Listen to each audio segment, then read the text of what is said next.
Hey everyone, welcome back. I'm John. And I'm Lily. And today, we need to talk about something serious. Uh-oh, are you okay? John, I bought 4 things online last night that I did not need. At all. 4 things? What did you buy? A candle, a book I will probably never read, a plant, which, by the way, I will probably also kill, and a kitchen gadget that I don't even know how to use yet. Lily.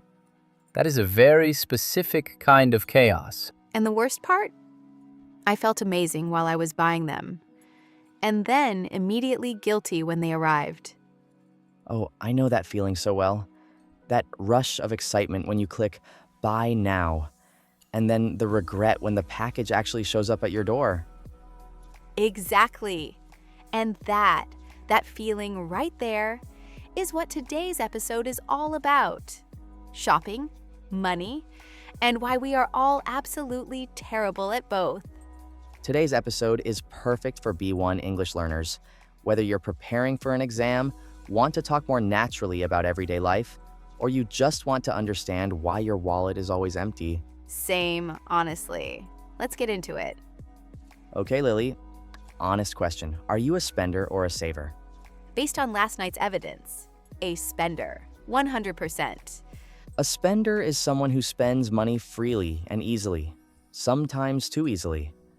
A saver is someone who prefers to keep their money, save it, and not spend unless necessary.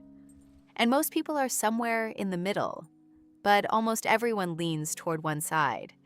To lean toward something means to slightly prefer it, or naturally move in that direction. She leans towards saving rather than spending. I think I'm a saver by nature. I always feel a little uncomfortable spending money on things I don't strictly need, Really? Even on small things? even on small things. I'll stand in a coffee shop for 5 minutes debating whether to buy a €3 coffee. That is both adorable and exhausting. It's a gift. Anyway, why do people spend money the way they do? Because it's not really about the money, is it? No. Psychologists say that shopping is often emotional. People buy things when they're stressed, bored, sad, or even celebrating. This is called retail therapy. Retail, R-E-T-A-I-L, means buying and selling goods in shops, and therapy means treatment for emotional or mental problems. So retail therapy is the idea that shopping makes you feel better emotionally. I had a terrible day at work, so I went shopping. That's retail therapy. And it does work, but only for a very short time. The good feeling fades quickly, and sometimes you're left with a candle you don't need and a bad mood. Speaking from personal experience, John, Deeply personal experience, yes. let's talk about how people shop today, because it has changed enormously in the last 10 years. The biggest change, obviously, is online shopping.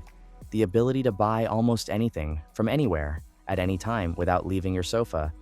And it has made spending money so much easier. Almost too easy. Because when you shop in a physical store, a brick and mortar store, you have to make a real effort. You travel there, you pick things up, you carry them, you queue at the checkout. Brick and mortar, B-R-I-C-K and M-O-R-T-A-R, is an expression for a real physical shop that you can walk into, as opposed to an online store. She prefers brick and mortar bookshops over online retailers. All those steps create small moments where your brain can say, wait, do I actually need this? But online, you see something, you click, you buy. 3 seconds, no thinking time.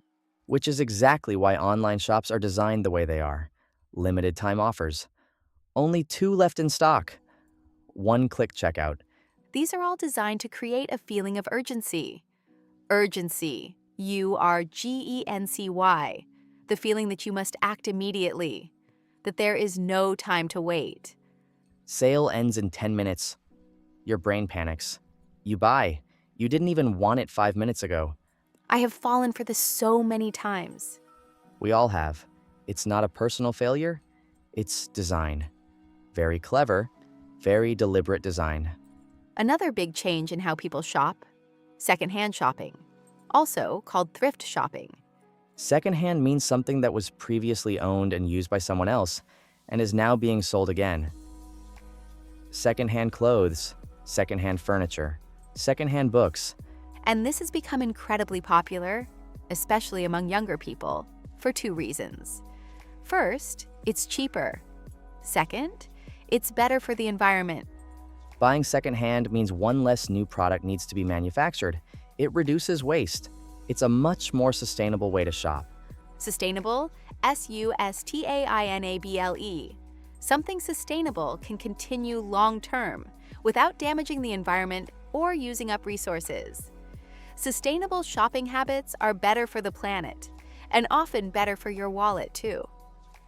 Okay, let's talk about the word that makes most people immediately change the subject. Oh no. Are you going to say it? Budgeting. I knew it. A budget is a plan for how you will spend your money. It shows how much money you have coming in, your income, and how much you plan to spend on different things. Income. The money you receive regularly, usually from work. His monthly income is not enough to cover all his expenses. And expenses are the things you spend money on. Rent, food, transport, phone bills. These are all expenses. Most financial experts recommend something called the 50-30-20 rule. You spend 50% of your income on needs, things you must have like rent and food, 30% on wants, things you enjoy but don't strictly need, and 20% you save. Simple in theory, extremely difficult in practice when there's a sale on. So true.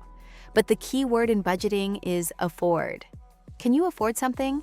Afford, A-F-F-O-R-D, means to have enough money to pay for something without serious financial difficulty.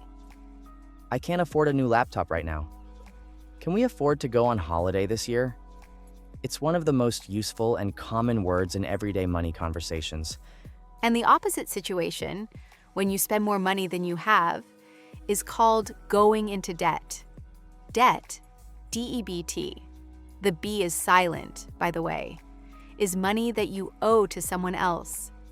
Credit cards, bank loans, buy now, pay later services. These are all ways people get into debt. Sometimes by accident, sometimes because they had no other choice. And getting out of debt can take months or even years, which is why being careful about spending, especially with credit, is so important. Okay, let's end on a positive note. Some practical tips for smarter shopping. Number 1, the shopping list. Sounds obvious. Almost nobody does it properly. Going to a supermarket without a list is how you spend 40 euros when you needed to spend 15. Number 2, waiting 24 hours. If you see something you want to buy, especially online, close the tab and wait one full day. If you still want it tomorrow, maybe you genuinely need it. If you've forgotten about it, well, you didn't. This one simple habit can save you an enormous amount of money and regret. Number 3, comparing prices. Before buying something, spend 2 minutes checking if it's cheaper somewhere else. This is called shopping around. Shop around. A phrasal verb meaning to compare prices and options in different places before deciding where to buy. She always shops around before making a big purchase. And number 4, knowing the difference between a want and a need. A need is something essential: food, medicine, shelter. A want is something you desire but could live without. Honestly, most of what we buy is a want. And there's nothing wrong with that. Life is not just about survival, but being honest with yourself about the difference is the first step to spending more wisely. Wisely and without the guilt.